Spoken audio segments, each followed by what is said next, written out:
మేడ్చల్ నియోజకవర్గం మూడుచింతలపల్లి అలియాబాద్ మున్సిపాలిటీలలో రాష్ట్ర రోడ్డు భవనాల శాఖ మంత్రి కోమటిరెడ్డి వెంకటరెడ్డి శాసనమండలిలో ప్రభుత్వ చీఫ్ విప్ డాక్టర్ పట్నం మహేందర్ రెడ్డిల మున్సిపల్ ఎన్నికల ప్రచారం నిర్వహించారు. మేడ్చల్ కాంగ్రెస్ పార్టీ అధ్యక్షుడు వజ్రేష్ యాదవ్ నేతృత్వంలో ర్యాలీ నిర్వహించారు. ఈ కార్యక్రమంలో మాజీ ఎమ్మెల్యే మలిపతి సుధీర్ రెడ్డి, మాజీ జిల్లా డీసీసీ అధ్యక్షుడు సింగిరెడ్డి హరివర్ధన్ రెడ్డి, నక్క ప్రభాకర్ గౌడ్, మాజీ మేయర్ తోటకూర అజయ్, కొలన్ హనుమంతరెడ్డి, కోన శ్రీశైలం గౌడ్ తదితరులు పాల్గొన్నారు. అనంతరం కోమటిరెడ్డి మాట్లాడుతూ 10 ఏళ్లు సీఎంగా ఉన్న కేసీఆర్ కు మూడుచింతలపల్లి సమస్యలు పట్టించుకోలేదని, పేదల కోసం కేసీఆర్ సన్నబియ్యం ఇవ్వాలని ఎందుకు ఆలోచించలేదన్నారు. ఇందిరమ్మ ఇళ్లు, కొత్త రేషన్ కార్డులు ఇవ్వాలని ఎందుకు తప్పించలేదన్నారు. ప్రస్తుత రేవంత్ రెడ్డి నాయకత్వంలోని కాంగ్రెస్ పార్టీ ప్రతి నిరుపేదకు కొత్త రేషన్ కార్డు, సన్నబియ్యం, ఇందిరమ్మ ఇళ్లు, 200 యూనిట్ల ఉచిత కరెంట్, ఆర్టీసీ బస్సుల్లో మహిళలకు ఉచిత ప్రయాణం లాంటి పథకాలను అమలు చేస్తున్నారు. ఎమ్మెల్యేగా మల్లారెడ్డి దోచుకున్న సంపదను ప్రజలకు ఎలక్షన్ ద్వారానే అందుతాయన్నారు.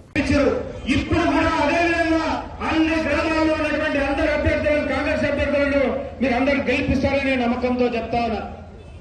మల్లారెడ్డి గారు వచ్చి ఇప్పుడు చెప్తారు, కళ్ళబోలి మాటలు చెప్తాడు, కథలు చెప్తాడు, డాన్సులు వేస్తాడు, అన్ని జోకులు మాట్లాడతాడు.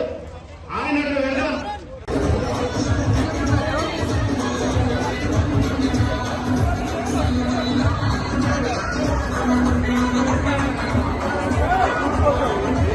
అది ఎవరైనా మీరు పక్కన వెళ్తాను, అక్కడ పోతారు. మూడుచింతలపల్లి మున్సిపల్ ఎన్నికల ప్రచారానికి వచ్చిన సందర్భంగా పెద్ద ఎత్తున స్వాగతం పలికిన మా అక్కలకు, చెల్లెళ్లకు, మా తమ్ముళ్లకు, అన్నలకు మీ అందరికీ 2 చేతులెత్తి నమస్కరిస్తూ, ఈరోజు మీ అందరినీ చూస్తుంటే తప్పకుండా మూడుచింతలపల్లి మున్సిపల్ చైర్మన్ గా ప్రతి పేదవారి గుండెల్లో ఈ ప్రభుత్వం చేపడుతున్న ప్రజాప్రభుత్వం చేపడుతున్న కార్యక్రమాలు పేదవారికి అందరూ ఇల్లు కట్టుకోవాలి. పేదవాడు ఎవరు కూడా బాధపడకుండా ఈ రోజు తెల్ల రేషన్ కార్డు అనేది 10 సంవత్సరాలు కేసీఆర్ ప్రభుత్వంలో ఒక్క కార్డు వస్తుంది. ఏం చేతగానోడు ఏం చేసి నేను 10 ఏళ్ళు అనుకరించలేదు. ఆయన మన కోర్టు కేసులు మన విచారణ పిలిస్తే జాతిపిత మా నాయన జాతిపితని పిలుస్తారు అంటుడు.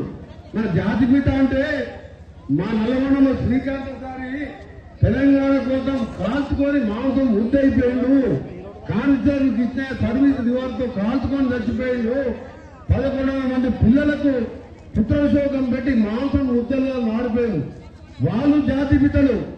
సోనియా గారు అందరూ కూడా ఆకాశంలో స్వర్గంలో ఉన్న ఆ పిల్లల బలిదానాలను ఆ పుత్రశోకం పెట్టిపోయిన తల్లిదండ్రులకు, దాంతో పాటు 4 కోట్ల సకల జిల్లా సమ్మె ప్రజలు కులవతాలకు అతీతంగా ఈ రోజు అందరూ కొట్లాడితే తెలంగాణ వచ్చింది తప్ప కేసీఆర్ తో ఏం రాలేదు తప్ప ఎవరు రాదు.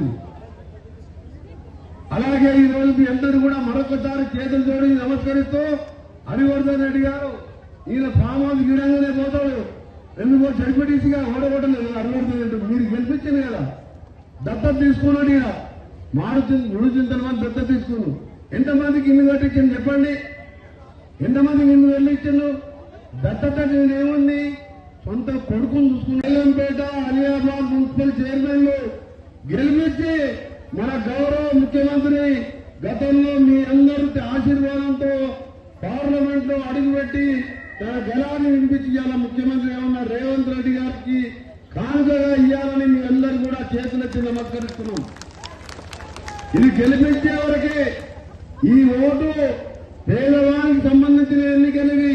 ప్రైవేట్ స్కూల్లో చదివిస్తుంటే రాష్ట్రంలో 20,000 కోట్ల రూపాయలతోని ప్రతి అసెంబ్లీలో 200 కోట్లతోని ఇవాళ పోటీజన్లు ఎదుర్కొనే స్కూల్ కట్టిస్తున్న మన ముఖ్యమంత్రి గారు విద్యాశాఖ మంత్రిగా ఆలోచన చేసి పేదవాళ్లకు మంచి విద్యనిస్తే వాళ్ళు బాగుపడుతున్నారని చెప్పి ఒక ఆలోచనతో అలాంటి కార్యక్రమాలు చేస్తున్నాం.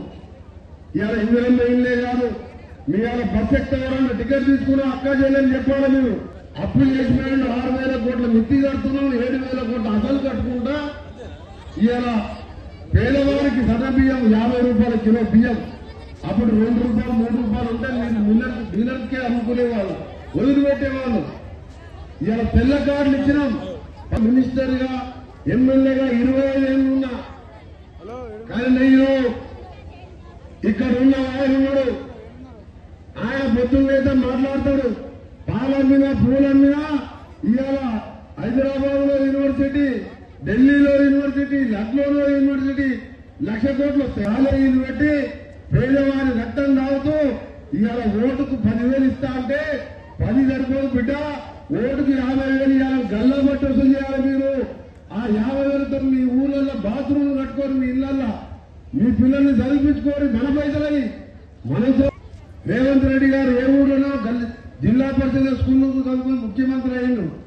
నేను ఎక్కడో నార్కట్పల్లి బాపనేలో జిల్లా పరిషత్ స్కూల్లో చదివి పక్క జిల్లా అయిన భువనగిరిలో గతంలో ఎంపీగా ఉన్న వ్యక్తిగా తెలంగాణ ఉద్యమకారునిగా మీ అందరికీ మాటిస్తున్న ఈ 3 మున్సిపల్ చైర్మన్ గెలవండి.